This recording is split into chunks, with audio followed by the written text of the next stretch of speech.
It being the March wonderful time of the year, I thought a little check-in before we get going might be in order. As per last year, I'm going to give it a shot to these videos again, but unlike last year, I actually have a job and some people I work with might be in this pool, and they don't really need to consider how much time I spend on this. So let's see how it happens. Not sure if I'll do one after every round, not sure if I'll just do it after every weekend, but certainly the write-ups, that's going to be as normal. So if you've been following men's and women's college basketball this season, this video is just going to highlight a few of the things you probably already know.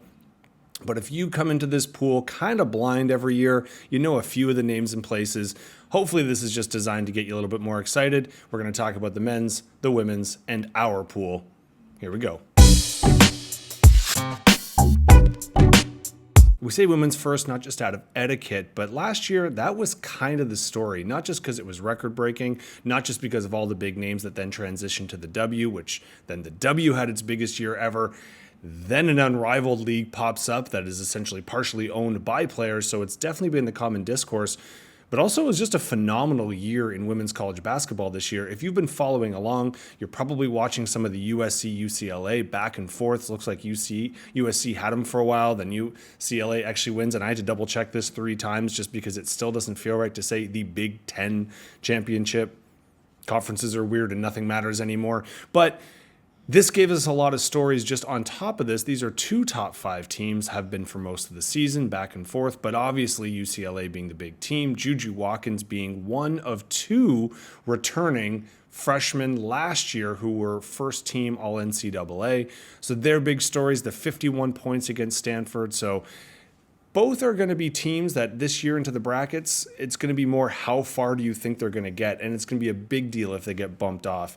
Notre Dame, I mentioned the other person, or there was 2 freshmen last year that were first team all NCAA, Hidalgo being the other one. They're an interesting one because they came out of the gates hot, and now they definitely are not. Always in college basketball, you got to keep an eye on Gino and the UConn Huskies. This year, it could be an interesting one. Paige Buckets could be one of the best players to not get UConn a title, but maybe not so much her fault. We're going to see a lot in terms of, is she going to play herself into that number 1 overall draft pick, although there's a young French woman who's about 6'6" who might beg to differ. But that's going to be a big story and something I'm sure that are going to get a lot of attention. Just like I mentioned Juju, I mean, people are going to be talking a ton about how she's already outscored Caitlin in her first 2 years. You'll notice I've talked for a while. I haven't mentioned teams like Texas or TCU because it's, HVL's third chance at a team. Maybe that's the charm, coming off of a bronze medal in the Olympics for 3-on-3. A lot of threes there. I'm not sure if that means anything. We got the rise of Duke, but I've overlooked probably the most consistent name in college basketball, men and women's, in the last couple of years is Dawn Staley. And that's because probably if you look at South Carolina, I mean, as of recording right now, they have won the SEC. They are in probably, in fact, I'd say almost definitely going to be a number 1 seed. I am recording this prior to Selection Show Sunday because I got to try and edit it and get it out beforehand. It's kind of true. I mean, Simpsons-wise, they're the old gray mare, and maybe they ain't what they used to be, but that's because what they used to be for the past 3 years, they've only lost 3 games, and this season, they've equaled that total with 3 games. But a 3-loss year in this kind of competition, not the end of the world. You'll notice I mentioned a ton of teams. The women's bracket in the past few years has had the rep, or especially in the aughts when it was just pretty much you put UConn down and hope for that your finalists were also would balance you out. It has been a number 1 seed only, but we know in the last couple of years that's not true. LSU obviously popped through, and they're another team. At least their coach is going to have the most colorful jacket. Either way, on the women's side, it is clear this tournament stands on its own. It's kind of a shame they happened at the same time, but if you like both, it is basketball overload, but in the best possible way. On the guys' side, it's another year of parity, and we've had some years where we come out and there's definitely 1 or 2 clear favorites and we just see how far they get. Or there's been other years when we know the second you get a number 1, you tend to go down or get hurt or get beat. it's one of those years where I'd say there's a handful of teams that people are talking a lot about. A lot of the SEC, Florida kind of came on, but Auburn and Alabama were two teams that people were talking about most of the year. We've got Houston coming back again, who've been scratching at it, getting closer and closer. And with their defense, you never really know, but they're another team that is probably going to get a top seed. You got Pitino kind of taking St. John's back, which I think is super interesting. A rise of some of the traditional powers again, like MSU is always there. Realistically, in men's basketball, both in the NBA and in college, this season has been pretty much dedicated to one particular person, because in the NBA, if you're following along, now I'd say there's up to 4 to 6 teams who are throwing in the white flag and trying to get the white flag. But unfortunately for those people, Cooper blew a tire last week. Now, at the time of this recording, they did just somewhat controversially squeak by UNC to make it to their conference final.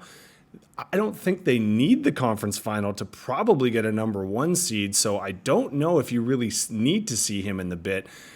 I think Louisville might be interested in how that plays out, but essentially he's going to be a guy that not only has the spotlight on him, but Duke's bracket in our pool, it's going to be a how far do you think they get if they don't win. So lots of parity, lots of great storylines, but let's stop talking about those storylines and maybe just remind you about our pools last year.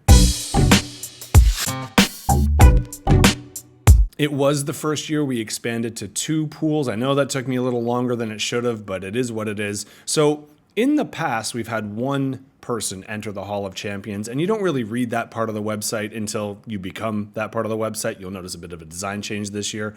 We only have 1 repeat winner. Congratulations, Kevin Horst. But also 2 years ago, for the first time, we did have a tie for the top spot.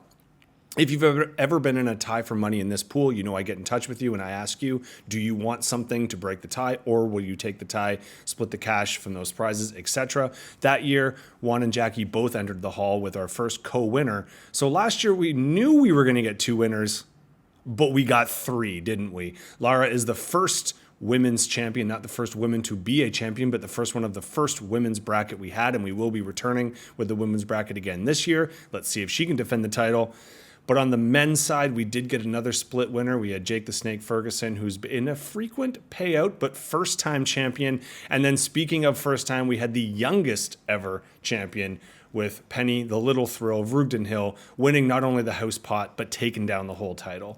This year, we're hoping maybe just for 2, so we don't get ties, but with a bracket like this, who knows? We also keep expanding. Last year, we had probably more total brackets, even though the men's pool dropped a little bit in terms of total. We had a ton, which is going to lead me to my final point. I'm making the final point. I'm writing it. I'm going to say it. This would just be huge, huge, huge for me. There's a lot of write-ups, and I still like doing them. I know you don't ask me to, but I like to do them. So I'm going to keep kicking that on.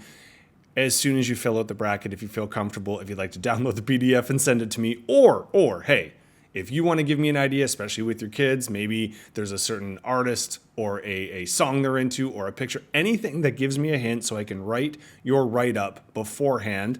I don't use AI yet, so I mean, you can give me a couple adjectives, but I do like to know who's in your final 4 just to kind of balance that out. I promise you it has nothing to do with my brackets. In fact, the more I've done on my website, the worst I have done over the years. I did win the first one. I have finished in the money in the last, since then, but I'm consistently, usually I'm just more busy focused on everyone else's.